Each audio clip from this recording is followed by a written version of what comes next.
श्री शिवाय नमस्तुभ्यम। भोलेनाथ की कृपा आप सभी भक्तों पर हमेशा बनी रहे। आइए सुनते हैं श्रावण मास महात्म्य का 19वां अध्याय। ईश्वर बोले, हे महामुने, अब मैं श्रावण मास में दोनों ही पक्षों की एकादशी तिथि को जो किया जाता है उसे कहता हूँ, आप सुनिए। हे वश, रहस्यमय अति श्रेष्ठ महान पुण्य प्रदान करने वाले तथा महापातकों का नाश करने वाले इस व्रत को मैंने किसी से नहीं कहा है। यह एकादशी व्रत श्रवण मात्र से मनुष्यों को वांछित फल प्रदान करने वाला, पापों का नाश करने वाला, सभी व्रतों में श्रेष्ठ तथा शुभ है। इसे मैं आपसे कहूँगा, एकाग्रचित होकर सुनिए। 10वीं तिथि में प्रातःकाल स्नान करके शुद्ध होकर संध्या आदि कर लें और वेदवेत्ता, पुराणयज्ञ तथा जितेंद्रिय विप्रों से आज्ञा लेकर 16 उपचारों से देवाधिदेव भगवान का विधिवत पूजन करके इस प्रकार प्रार्थना करें। हे पुंडरीकाक्ष, मैं एकादशी को निराहार रहकर दूसरे दिन भोजन करूँगा।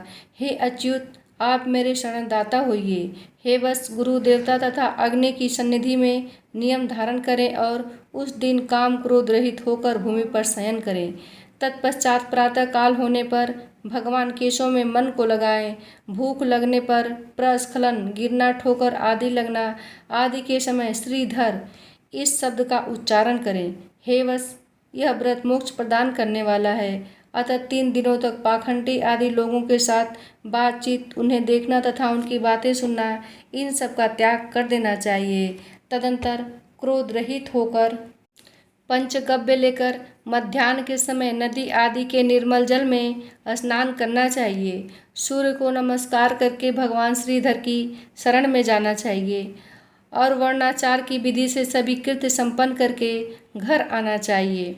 वहाँ पुष्प, धूप तथा अनेक प्रकार के नैवेद्यों से श्रद्धा भक्ति पूर्वक श्रीधर की पूजा करनी चाहिए। तदंतर सुवर्णमय पंचरत्न युक्त श्वेत चंदन से लिप्त तथा 2 वस्त्रों से आच्छादित कलश को स्थापित करके और शंख चक्र गदा युक्त देवादिदेव श्रीधर की प्रतिमा स्थापित कर उनकी पूजा करके गीत वाद्य तथा कथा श्रवण के साथ रात्रि में जागरण करना चाहिए।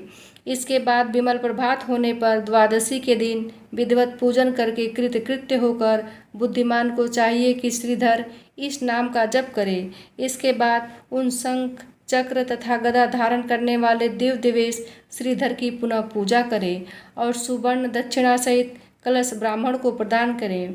उस समय ब्राह्मण को विशेष करके नवनीत अवश्य प्रदान करें। यह प्रार्थना करें, भगवान श्रीधर, आज आप मुझ पर प्रसन्न हों और मुझे अति उत्तम लक्ष्मी प्रदान करें। हे मुनिश्रेष्ठ, इस प्रकार उच्चारण करके जगत गुरु श्रीधर से प्रार्थना करके श्रेष्ठ ब्राह्मणों को भोजन कराकर अपने सामर्थ्य के अनुसार दक्षिणा देनी चाहिए। तत्पश्चात सेवकों आदि को भोजन कराकर गायों को घास खिलाना चाहिए। इसके बाद मित्रों तथा बंधु बांधवों समेत स्वयं भोजन करना चाहिए। हे सनत कुमार, मैंने आपको यह श्रावण मास की शुक्ल पक्ष की एकादशी व्रत विधि बतला दी। इसी प्रकार कृष्ण पक्ष की एकादशी में भी करना चाहिए। दोनों व्रतों में अनुष्ठान समान है, केवल देवताओं के नाम में भेद है। जनार्दन मुझ पर प्रसन्न हो, यह वाक्य बोलना चाहिए। शुक्ल एकादशी के देवता श्रीधर हैं और कृष्ण एकादशी के देवता जनार्दन हैं। हे सनत कुमार, यह मैंने आपसे दोनों एकादशी व्रतों का वर्णन कर दिया। इस एकादशी व्रत के समान पुण्यप्रद व्रत न तो कोई कभी हुआ है और न होगा। आपको यह व्रत गुप्त रखना चाहिए और दुष्ट हृदय वालों को नहीं प्रदान करना चाहिए। ईश्वर बोले, हे सनत कुमार, अब मैं द्वादशी तिथि में होने वाले श्रीधरी के पवित्रारोपण व्रत का वर्णन करूँगा। पूर्व में देवी की कही गई पवित्रारोपण विधि के समान ही इसका भी पवित्रारोपण है। इसमें जो विशेष बात है उसे मैं बताऊंगा, सावधान चित्त होकर सुनिए। हे महामुने, इस व्रत के लिए जो अधिकारी बताया गया है उसे आप सुने। ब्राह्मण, क्षत्रिय, वैश्य, शूद्र तथा स्त्री, इन सभी को अपने धर्म में स्थित होकर भक्तिपूर्वक पवित्रारोपण करना चाहिए। द्विज को चाहिए कि अतो देवा इस मंत्र विष्णु की पूजा करें।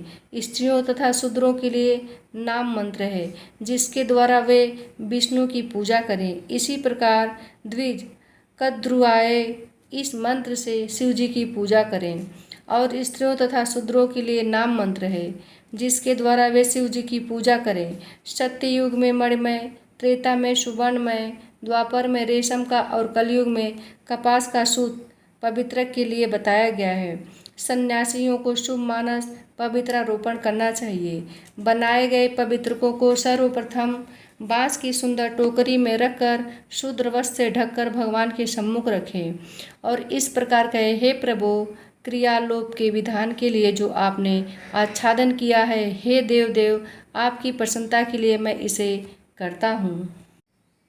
हे देव, इस कार्य में विघ्न न उत्पन्न हो। हे नाथ, मुझ पर दया कीजिए।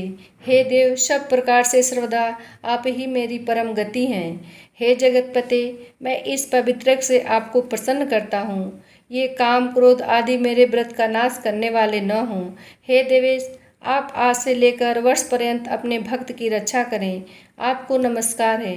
इस प्रकार कलश में देवता की प्रार्थना करके बांस के शुभ पात्र में स्थित पवित्र की आदरपूर्वक प्रार्थना करनी चाहिए।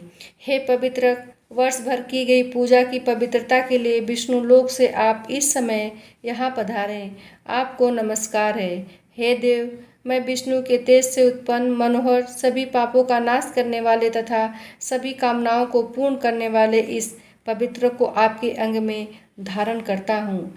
हे देवेश, हे पुराण पुरुषोत्तम, आप मेरे द्वारा आमंत्रित हैं, अतः आप मेरे समीप पधारें। मैं आपका पूजन करूँगा। आपको नमस्कार है। मैं प्रातःकाल आपको यह पवित्र निवेदन करूँगा। तत्पश्चात पुष्पांजलि देकर रात्रि में जागरण करना चाहिए। एकादशी के दिन अधिवासन करें और द्वादशी के दिन प्रातःकाल पूजन करें। पुनः हाथ में गंध, दूर्वा तथा अक्षत के साथ पवित्रक लेकर ऐसा कहें, हे देव, आपको नमस्कार है। वर्ष पर्यंत की गई पूजा का फल देने वाले इस पवित्रों को पवित्रीकरण हेतु आप ग्रहण कीजिए। मैंने जो भी दुष्कृत किया है उसके लिए आप मुझे आज पवित्र कीजिए। हे देव, हे सुरेश्वर, आपके अनुग्रह से मैं शुद्ध हो जाऊं। इस प्रकार मूल मंत्र से संपुटित इन मंत्रों के द्वारा पवित्र अर्पण करें। तत्पश्चात महान नैवेद्य अर्पित करके निराजन कर प्रार्थना करें और मूल मंत्र से घृत सहित खीर का अग्नि में हवन करें। तदंतर इसी मंत्र से पवित्रक का विसर्जन करके इस प्रकार बोलें, हे पवित्रक, वर्ष भर की गई मेरी शुभ पूजा को पूर्ण करके अब आप विसर्जित होकर विष्णु लोक को प्रस्थान करें। इसके बाद पवित्रों को उतार कर ब्राह्मण को प्रदान कर दें अथवा जल में विसर्जित कर दें। हे वत्स, मैंने आपसे श्रीहरि के इस पवित्रारोपण का वर्णन कर दिया। इसे करने वाला इस लोक में सुख भोग कर अंत में वैकुंठ प्राप्त करता है।